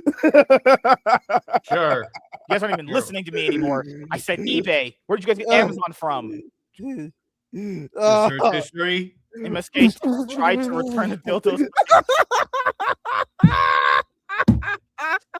I didn't admit it. Jesus Christ. I haven't laughed this hard in a hot minute, man. I don't like you guys. When the mail asked, do you have any lithium batteries in this package? Too far, Jared. Too far. I'm done. And then Lab says you said Amazon 3 times. So. eBay. No, you said Amazon. Did I? They're all the same. Everyone gaslight MSK. He said Amazon. God Lord. He tried to return them and there was that's just shit. If anyone ever did that, that's just someone's feces. Someone. That's not I'm one not of me. the sweaty men MSK was hanging out with. No, not me. I hang out with women. I'm sure. I go to bars and I have sex with women. I'm a straight person. Sure. You know? I'm as straight as a highway. That's how it works around here. A bendy highway. You know, Jared, whose side are you on? Comedy. I'm on comedy side, bro. I'm surprised we went this long without a Diddy joke. Not gonna lie. I'm pretty sure if you brought Diddy around the situation I was in, no homo, he would have loved it. I wanted to do these guys are weird. They can't make eye contact. They talk nasally. They're like, "Hey, dude, you ever play Street Fighter?" It's like, "No, you fucking FAG. I just come here for the love of the game, you stupid idiot." Like, no, like fucking nerds are weird, dude. Good lord, banish them all to the shadow realm. If you can ever do that, you know, when he chads like me around. No. Oh, my gosh, Al was the best. This was fun. Oh my god! I don't think I've ever laughed this much on this show ever. You guys implied all that. I'm sitting here like just tanking all the aggro, like what Goku does in Dragon Ball Z when he's dodging all the attacks. I'm like just dodging all this stuff. And Bro, no one's checking out that this is a propaganda YouTube channel. It's propaganda. Do not check that out. MSK. I know what I'm doing after this. MSK. I think you guys shouldn't do that. I just implore you not to. MSK, I'm gonna be honest with you. Try not to take this sitting down. All right, I can't do it tonight. He hasn't had a good night's sleep in years. He can't. Oh my gosh, Jay Heath, that was so good. Oh my god. Walter, supposed to be on my side, okay? All right, I'm done. MSK hasn't had a good night's sleep in years. He can't sleep for hours straight. Okay. Honestly, God, I'm done. Okay, I usually don't laugh at their comments because they're not funny, but there was one time I did because WZ said, "Who gave this man the internet?" All right, but yeah, nerds are disgustingly weird. They just can't do it anymore. But I do. What is wrong with women these days? MSK is trying to deflect real hard now. No, dude. Even on Valentine's Day, I came back to my house and this old lady wanted to come in my house and suck the soul out of me, in Minecraft, allegedly. So, you know how these things go, guys. Jared, if I didn't know any better, I dare say he's overcompensating for something. I know, right? No, wait a minute. No. MSK's life philosophy is size matters not. It's how you use it. No, that's what OnlyFans women say. I will always say, if you're a girl, if a guy presented you a situation, 4 inches or 10, there's no way she's taking 4. Because she's like, motion and ocean, oh, fuck off. 4 inches ain't going to do nothing. But how would I know that? Because I have 9. So I satisfy women, actually. Me thinks the lady don't protest much. Hi, Debbie Z. Yes. Let's get to. We should probably review a comic. Were we supposed to review a comic? Yeah. So Jared and Jay, he just made fun of me. You know what? I'm offended. You made it so hard. You made it so easy, brother. Come on. Jared, you almost walked into that. Honestly, I know. I caught myself. I caught it. I was like, nope. Back off. Wave off. I'm just gonna go cry. Hope you feel better, MSK. Fuck Hope off. you feel better. I hate all of you. Oh, come on. Go to your safe space. Come on. Put on your blue hair. No. We're not liberals here, Jared. Were you microaggressed, Jay Heath? Yes. No, but I did. No, he was macroaggressed. That's what he was. I do find it funny that Grace Randolph this week thought she was the spokesperson for all black people. I know. It's so crazy how they apparently they say they're not racist, but they want to just be the absolute authority on what black people think about things. What is wrong with you? Now, to be fair, would I have sex with Grace Randolph? Probably. I could probably blow her back out and make her feel some good things, but she is mentally insane. Which is probably pretty cool. Well, you know what they say about crazy? Their pussies are fire. That's what they usually say. Take it what you will. Yep. I mean, hey, she hadn't got laid in probably no one's tapping that. That's why she's fucking a lunatic. Like, you can tell when someone doesn't have sex, they act like a complete lunatic. That's her. Wednesday. I'm avoiding all spoilers for Scream 7. Nate was busy and I was really busy this Wednesday. So I couldn't see it yesterday. So I'm gonna watch it on Wednesday, and we're gonna review it Wednesday. Because as you guys know, I love Scream, and I'm gonna go watch it, obviously. Grace has some of the takes of all time, truly some of the opinions of all time. Just she uses her mouth, not in a good way, but she uses it for sure. It all makes sense. Oh my god. All right. Let's have some fun. Hey everyone, I am MSK, aka Master. Good Lord. Good Lord. Breathe. Love. Acceptance. understanding life. Promiscuous credit card theft. We're not doing this again. I hate you. Okay, I'm done. Now We're I'm not. done. I hate I'm you. done. I hate all of you guys. Oh my god! that's what Getting a MSK standing said to bring all the ovation. sweaty guys. He's getting a standing ovation. What the hell? Thank you. Thank Oh, you. God. Thank you. We'll be here all night. We'll be here all night, everyone. Oh god! All right, I'll be right back. Give me 1 sec. That's what she said. JD, we are funny. You know that. This was a good night. This was a good. I don't think I've ever laughed this much. Oh my god! Almost as much as when you called Jim Starlin Joseph Stalin. Hey, like I said, I had a 40 and slip. Okay, fair enough. That's quite a Freudian slip, but Hey, okay. hey, man, all in good fun, man. We roast each other. Yeah, all the I time. got you. Yeah. That's all good. It's all good, brother. Makes fun of people, but loves Yu-Gi-Oh or League of Legends and Scream, none of which are. Mhm. How about that? League How of about Legends, yeah. Yeah. But super. Don't you dare! Don't you dare! Speaking of super though, Jay Heat, it's like I can and MSK, you two, I can send you guys a free digital copy of the comic if you would like. Hey, MSK, have One you that I ever wrote. heard MSK? Have you ever heard of the Wonder Bat song? Nope, don't you dare! Just We're- off the name we're- alone, that just sounds Omega level gay. It is. It is. Trust me. It is. Like, I trust me. think gay people would even go, man, that's really gay. They would go, wow, no. Hey, So on to but yes. Batman. Yes, we can go. Right. An hour, Quality. 20 minutes in a stream. You stop it. Fuck off. Do not look at these time. An hour, 20 minutes later. DC Comics has Batman, Robin, Batgirl. No, tell us. Oh, I know what you're doing. Don't do that. It's propaganda. Do not do that. Wait, didn't they technically do that with Cyclops, Wolverine, and Jean Grey? You know what? Yeah, Hickman said that, right? In fact, Wolverine had a door into Jean's bedroom from his bedroom, right? Right? Hickman included a map. Anyway. Yeah. Because like when other people review comics, they're kind of like nerds. I'm like the looks maxer Chad guy that does it. There you go.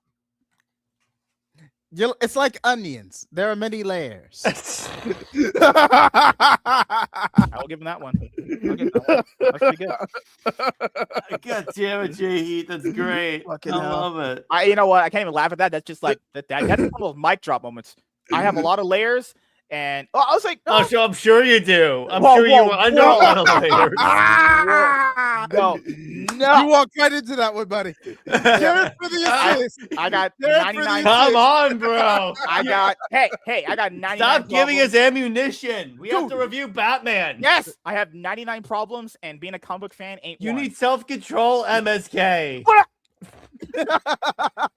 He's just projecting. Now he's just projecting. Wait, Walter, I think it's time we get us some orange oven mitts. No, please no. Do not. I have oven mitts, and mine are cool. Sure you do. I like Sure oven. you- How would I take hot pans out of the oven? What's my bare hands? Just that'd be horrible. I would scream. All right, Batman. Yes, Batman. quality. Yes, get your minds on quality. Me focusing on how hot and sexy and good looking I am. No homo. I walked right into that one. Thank you. Yeah, I'm sure all those sweaty men you were with were. You know what? were thinking about Speaking of that. gay people, I'm just saying that why is Tim Drake dating a dude? Whatever. That's his friend. I don't trust That's friends. someone's fetish, bro. And the fact that they tried to force that into that Titan show, like MSK, the way that this worked is that between the Titans seasons, I think it's like two and three. That's when the Tim Drake stuff happened. Then all of a sudden they like shoehorn it in, and I'm like, oh no. And this version of Tim is underage, by the way. Yeah, exactly. That's just disgusting. Oh god, these people are weird. All right. Hey everyone, I am MSK, aka Master Swag King, coming at you guys today with another video. And if you guys are returning viewers or new viewers, then please consider subscribing to the channel if you have not already. Leave a like on this video if you enjoyed it and comment down below. Also, make sure you guys hit the notification bell. That way you guys can get notified on whenever I upload a brand new video. And in today's video, we are going to be doing a comic book review on Batman issue 3. So if you guys have not had a chance to check out our Batman comic book reviews between issues 1 through 2, I highly recommend you guys go and check out our Batman comic book reviews between issues 1 through 2. That way you guys can, understand how we feel about those issues compared to this one. Good Lord. What in the world? What happened? J-Heat, what happened? What? MSK, let me ask you this. Have you cleaned your browser history lately? What in the world is wrong with you guys? Walter set me up for it perfectly. Walter gave me the perfect setup. I don't even want to recognize the chat people. Just.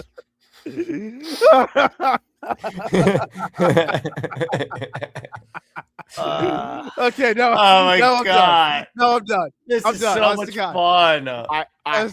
Lord. Honest to God, I'm done. I don't even know what the hell he was laughing. I was like, bro, what the fuck is wrong with you people? What is wrong? You people all need Jesus. You know what? I don't even go to church. I don't look at horse porn. Clip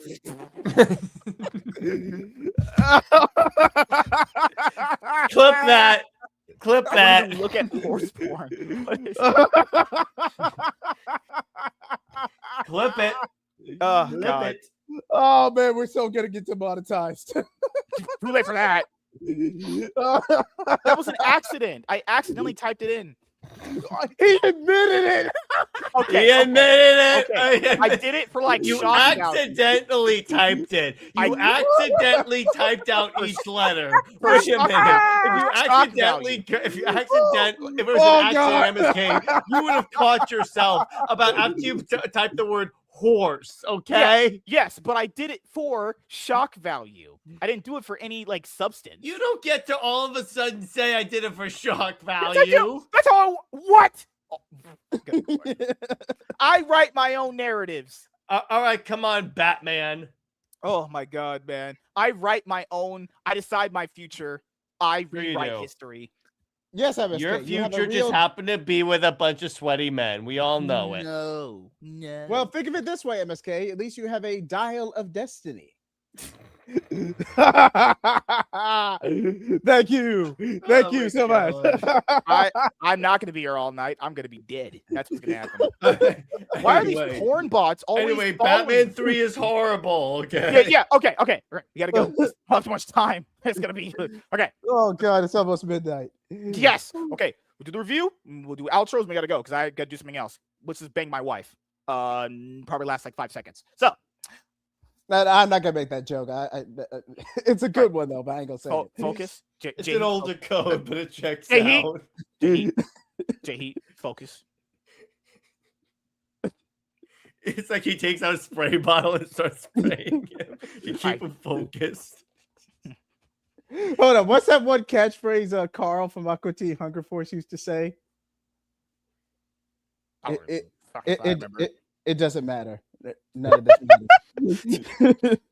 That's the thing you should type to those fucking losers on Twitter that are crying about this Paramount merger. It doesn't matter what you think.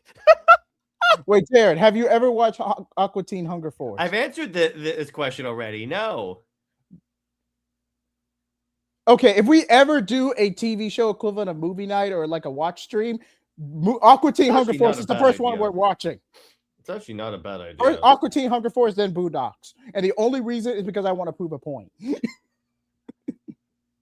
MSK, you're officially invited to that if we ever decide that. Hanging around with dudes, not my style. Hanging around with hot ladies. Oh, come That's- on, come on. You were in a room with sweaty men. Come on. Wait, what? Wait, hold on. We know Hold on, hanging what out did- with dudes is there. Lab said, banging his wife or the even. Okay, Labs, I got to give you that one. Yep, that was a good one. What? the world? Jared, check the chat when you get a chance.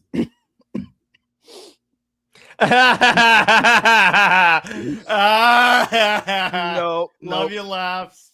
Oh, thank you, Laps. He's gonna be giving me a lot of money very soon. He's gonna be Laps is gonna you a give lot me. of something. No, that's gay. That's homosexual. Laps is gonna give me $1 million.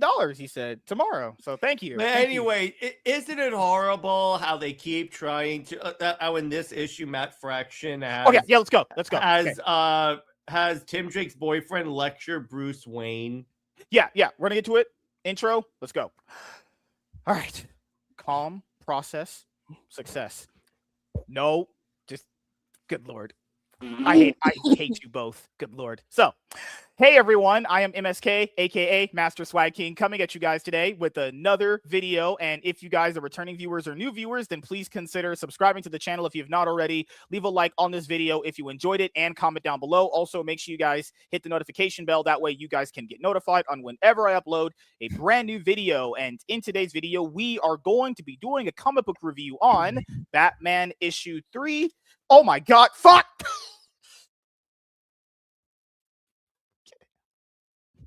Why do you keep muting me? I haven't said I didn't mute you at anything. all. What happened was I dropped the book.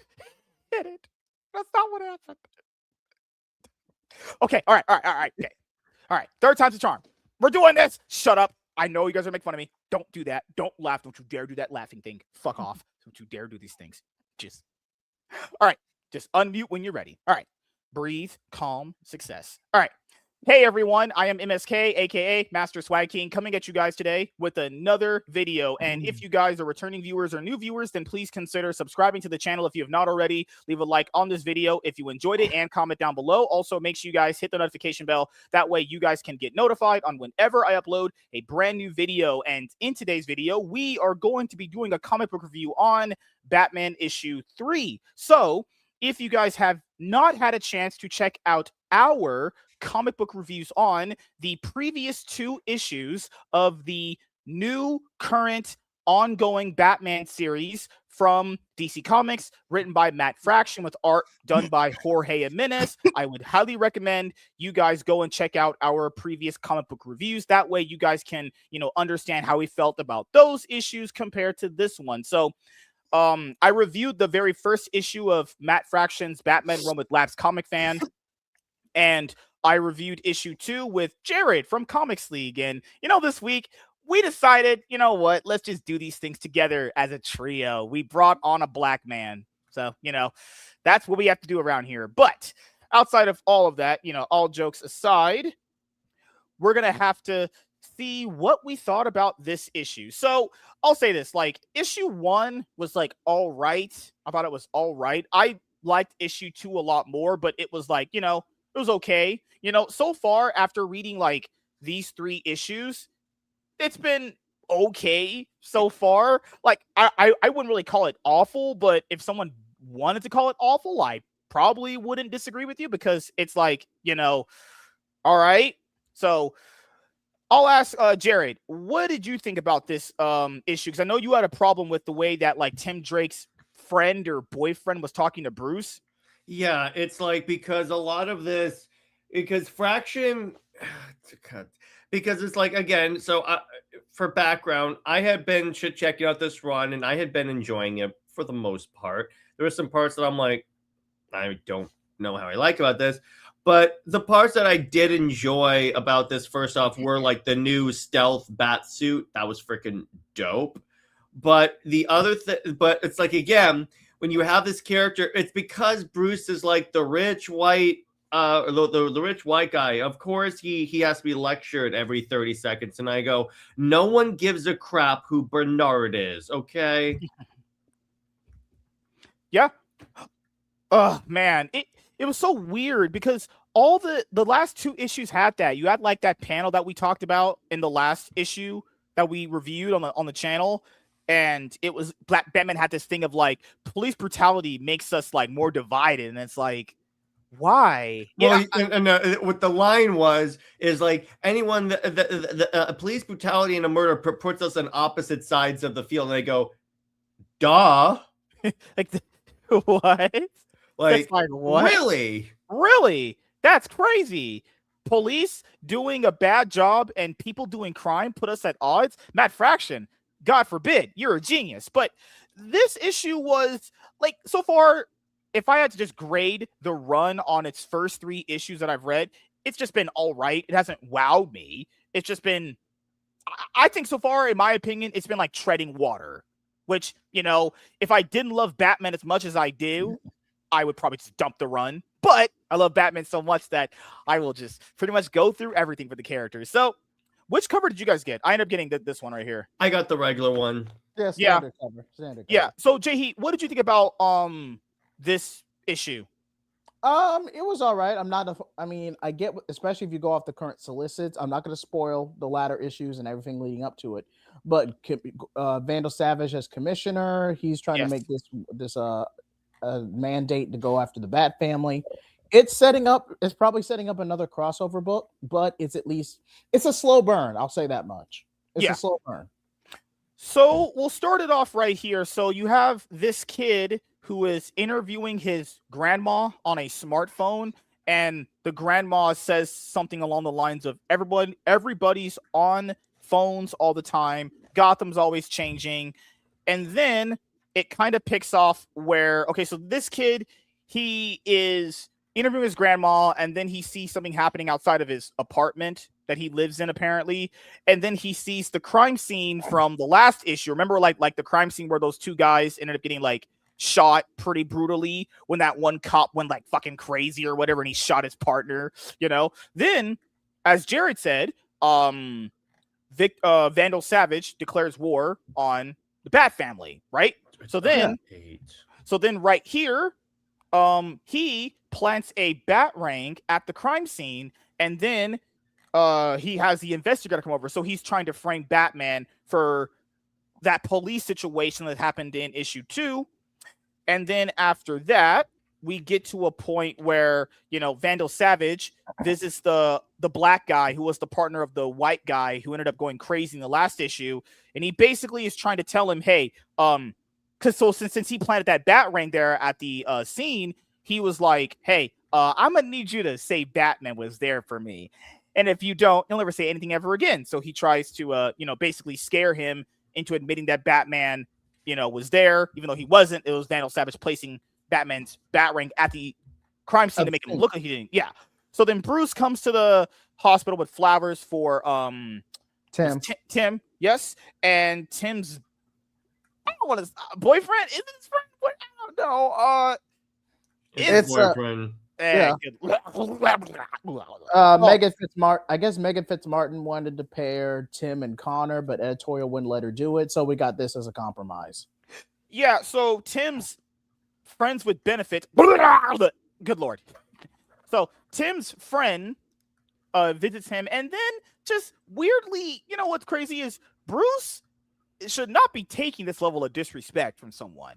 He's like, hey, whenever you and Tim hang out, he always comes back hurt and all this stuff. And, I understand being concerned with someone if that were to happen, but just why should I give a fuck what you have to say? I'm filthy rich and successful. You're just a cum guzzling loser. Like, what? It's just weird how he gets talked to and like by certain people, right? And then we have something on the news that happens where like Hugo Strange is there with this other lady. I think this was the same lady that experimented on Killer Croc in the first issue, where she was trying to get him to like demutilize or something like that, so his brain could come back to a stable position, something like that. So basically, long story short, she wants to run trials on rats, as she says, with her new device she's working on. But later we find out that's not the case, though. So then after that, Bruce ends up sparring with Damian, like telling him, hey, life has a lot to offer. But Damian's such a cocky little piece of shit. I've learned everything, father. I'm focused on the mission. He's like, I'm in the trenches. I'm beating up criminals. I don't need school. You know what? I can respect it, though. Like, once you're already that successful and smart, do you really need to go to school? Like, he would beat every kid up at school. He would slit their throats if they touched him wrong. How about not having my crazy lunatic murderous son be around other human beings? Wait, remember that one Ed and Eddie episode where Double D ends up becoming the school bully due to a contrived coincidence? Yeah. That would basically be Damian if he got royally pissed. So then after that, Damian kicks Bruce in the nuts because that's how I felt watching M. Night Shyamalan's Trap movie. And then, because Alfred is a hologram in this era of Batman, because in the City of Bane arc for Alfred Tom was King's killed off. Batman run, Bane killed Alfred, so he's not around anymore because reasons, right? So Bruce says to Alfred, I ever do that to you, Alfred? He's like, physically, sir, no. Spiritually, many times. Okay, all right. And then That's fair. we finally see Jim Gordon in the series. We haven't seen him at all in these first 3 issues. He finally appears and he's like telling what's the name? Harvey Bullock. Wait, didn't he get with Nakano's wife in the previous run, or am I misremembering that? Fuck if I remember. This is a new run. Whatever happens previously doesn't matter. Wink, wink. So, Gordon basically says to Harvey Bullock, hey, Vandal is, trying to pull off something big. He's declared, the GCPD has declared open season on bats. It's about to get ugly, so they want to contact Batman, but they can't use the bat signal because that would be literally alarming every cop to go after them. And then that moment in the issue that Jared's talking about, where it's like that one guy is talking about bullshit, and Bruce is like, this is like when I love this part of the book. He was like, no, we don't need to do that. Shut up. That's all it takes. You're in the company. You decide what goes on. And then they meet with Harvey Bullock and Jim on the top of the roof. They start discussing the plans and everything. And then what what's crazy is Harvey tells Batman, he's like, are you gonna do that disappearing act thing you always do? And then this lady's about to get hit by that one militia truck after Batman. And he was like, hey, that lady's gonna get hit. And he's like, really? He just disappears. Bro's just a master of deception. I love it. Then Riddler appears in the issue, and Riddler was just kind of used as just a mindless thug in this issue. Wasn't the Riddler that I was traditionally expecting, but basically Riddler breaks into somewhere to get a device. Batman apprehends him in this new suit he has. It's a camouflage like ish suit or whatever. And he basically just, beats the shit out of him. Riddler's telling him a bunch of riddles and a lot of this other shit. He doesn't really pay much attention to it. And then the kid that has the footage from the first part of the issue ends up talking to a reporter guy right here. And then after that, we have Bruce heading somewhere, talking to the hologramic Alfred. Riddler is mumbling something. Batman's like, all that's gibberish. And then Bruce is like, wait a minute, because Riddler is talking about like K-harm or whatever. And then Bruce is like, oh, well, then, Alfred says, so when is K part of harem? It would be when it's in Arkham, I believe. And, it might be Riddler or Batman saying this to end off the issue. Then it ends like this. When it's in Arkham, I believe the Riddler was telling you that your Dr. Zeller has been using her experimental device on the patients in Arkham, because Dr. Zeller was the one that was using her experiments on Killer Croc in the first issue. So, and yeah, that's how the issue ends. This was a little bit toned down compared to the last issue. The first issue was set up. The second issue was more action-packed, more crime thriller-ish. This one was also a lot more set up too. I liked it, I guess, for what it was, minus the moments with Tim Drake and the boyfriend. That was just really cringe, honestly. I don't know why that has to be interjected and all that stuff. Like, why does Tim Drake need a love interest when he's... Because do you know who Fraction's wife is? Considering his politics, I probably better off not knowing. Have you ever heard of Kelly Sue DeConnick? She's the if you don't like my politics, don't buy my book lady that ruined Aquaman. Wait, that's his wife? Are you fucking with me? That's his wife. Really? All right. God.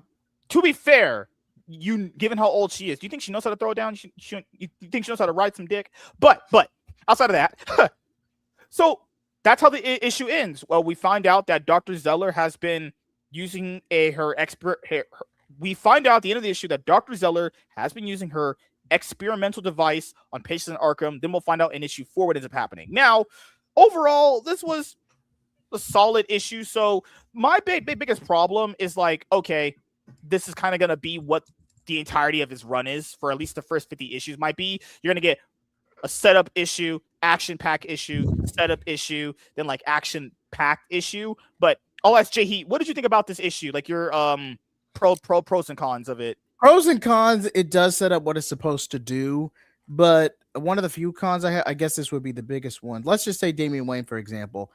Like, yeah, Damian Wayne can't is just that arrogant little kid. But he could be a little shit sometimes. Let's keep it a buck. Yeah. But if you actually compare him to other books like PKJ's Batman and Robin that recently wrapped up, even Detective Comics, to where Damian's matured past this point, and this game in this main, and at least with him in this Batman book, it feels like if Damian's, I'm not saying it's a retread, but at the very least, it comes across as regressive to where you're making Damian a little shit just to prop up Bruce and Tim.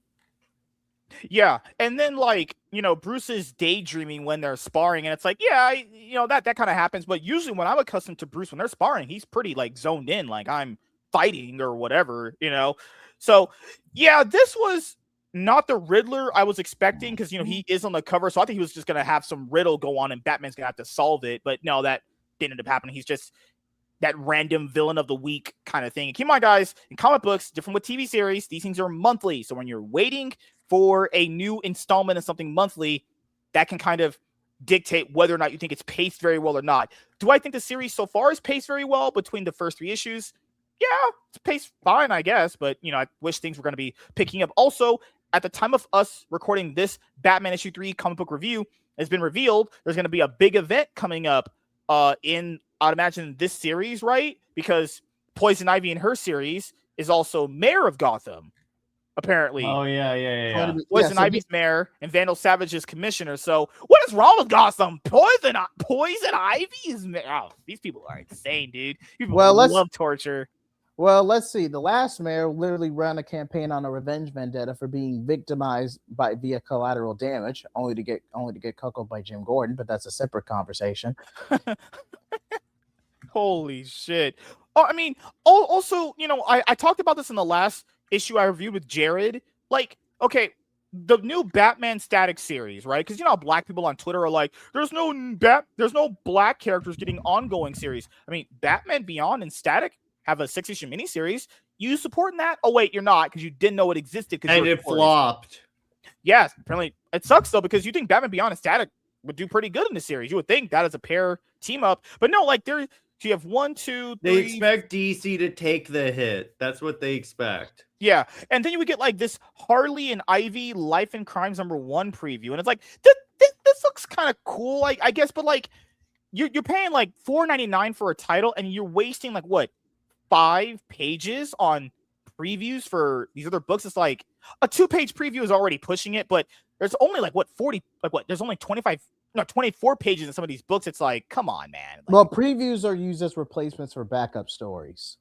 Yes. And I would prefer if this was at the end of the book, but it's like all this stuff, all these pages, like half the book is a preview. Like, look at this. This is where the story ends at my hand, and this is how much stuff you get extra right there. All that could have just been used for more Batman story right there. But yep, it is what it is, I guess. All right, we'll go around the table and around the panel, and we'll get our final thoughts and opinions on this. So, Jay Heat, final thoughts and opinions. Anything else you want to say before we head out of the review? Like, comment, subscribe. Thank y'all so much for enjoying us tonight. We had some laughs, we had some banter. And I'm just glad to be a part of this show, man. But at this point now, when you had the first 3 issues, did you enjoy the? Oh, I enjoyed it. I mean, okay. Issue 5 was a bit of a fall off for me, but otherwise it's a pretty decent start. That's in a few weeks we'll get to that, and we'll know Jay Heat's true wrath on Matt Fraction. Jared, final thoughts and opinions on this issue. Did you enjoy at least the first 3 issues enough? Oh yeah, sure. It's like this is shaping up to be a very entertaining Bat thing and a Batman run, because it's been so long, because the Zdarsky run just went off a cliff. So it's nice. I'm sorry. I have to say this. Matt Fraction is an improvement compared to Chip Zdarsky's, but it's not by much. Yeah, not by much, but it's an improvement nonetheless. So you know what? It's like, all right, I'll enjoy this. But yeah, as for this issue, yeah, this was short of my issues with the Tim Drake stuff. Yeah, it's pretty enjoyable. I liked it. Okay. As for me, yeah, the first 3 issues were all right. Hopefully the series gets better and improves from here. So thank you guys for checking out this video. If you guys are returning viewers and new viewers, then please consider subscribing to the channel. If you've not already, leave a like on this video if you enjoyed it and comment down below. Also, make sure you guys hit the notification bell. That way you guys can get notified whenever I upload a brand new video. I am MSK, aka Master Swag King, and we're going to sign out, guys. See you guys later. Goodbye. Peace. Bye, Moss. All right. So we'll do outros and then we'll be done because, you know, that was just the video portion of the show, which will be due as far as like any topics or reviews. All right, so time to hang myself because I'm black. I'm joking, guys. So, it's late. I'm already cracking too many tasteless jokes. We already did enough tasteless jokes here tonight. Don't even entertain that anymore. All right, Jay He Plays. Do you have anything coming up that you would like to let the audience know about? Yes, I'm recently started my Sword Tour playthroughs again, so please be sure to check those out. I do games, comics, anime, manga, just about everything, really. Also, I'm starting a new series called Wasted Potential, so please get excited for that. And Jared and I also do a collab series together on New Direction, but when we start doing videos for that series again, please we'll let you guys know. But once again, MSK, thank you so much for having me on. Yeah, can't wait to review issue 4 next week. I think we'll be able to. No, maybe not next week because I'm gonna be crunched for time next week. We'll probably do the show. Probably won't do a review next week. I don't think I'll have time, but we'll pick it up again. Not this next week, but the following 2 weeks from now. 2 weeks from now. Essentially, yeah. Jared, anything coming up that you would like to let the audience know about? Yeah. So as for me, tomorrow we're talking about Red Sonja, the 2025 movie for movie night. And then Britt and I are talking about Hippolyta's like love interest. I'm talking about the Wonder Woman and Batman Ninja 2 on Sunday. Next week, next Wednesday, I'm talking about Absolute Steve Trevor. And yeah, as far as like all my other content's coming out, it's a lot of Wonder Woman content, but it's a lot of good content, if I may say so myself. Oh, a little bias there. It's like, yeah, it's good content coming out from the person that's making it. Oh my God, Jared, Jesus Christ, fucking hell. Did you end up reading Absolute Wonder Woman issue 17? I count this week. So 17, right? I think. Yeah, 17. And it's amazing. Oh my gosh. Next week coming up. All right. Really quickly. And then you guys, it's late for you guys. Really quickly. What are you getting next week as far as comic books? I think I have an omnibus for Earth 2 that I have pre-ordered. Oh, okay. Wait, which version of Earth 2? Like Earth 2? Wait, we really need to New 52 Earth 2. Yeah, we need to do a retrospective on Earth 2 Saga. Yeah, I'm down for that. All right, so as you guys can see, I have all these marked. This is very rare too. I usually don't have the first line of books just all marked here, but yeah, Absolute Flash, Superman, Batman, Knockout. Yeah, I think as you guys can see, Poison Ivy's Mare, because they're gearing up for some like big No Man's Land event in the Matt Fractions Batman run. Daredevil, Punisher, The Devil's Trigger. No, not the N-word. No, I can replace it right there. Moonstar, all this stuff. So yeah, we'll have to see how it all pans out. What's the channel, Jared, on YouTube? Oh, Comics League. Yeah. So it was great talking to Jared and Jay Heat. Well, we always have fun doing the show, you know. Jared lost his mind tonight. He's gonna end up destroying us all with his mind. Dude. No, it's fine. It's fine. No, just go and decompress after a long day of work. So yeah, thank you guys for coming by and checking out this episode of the MSK Show.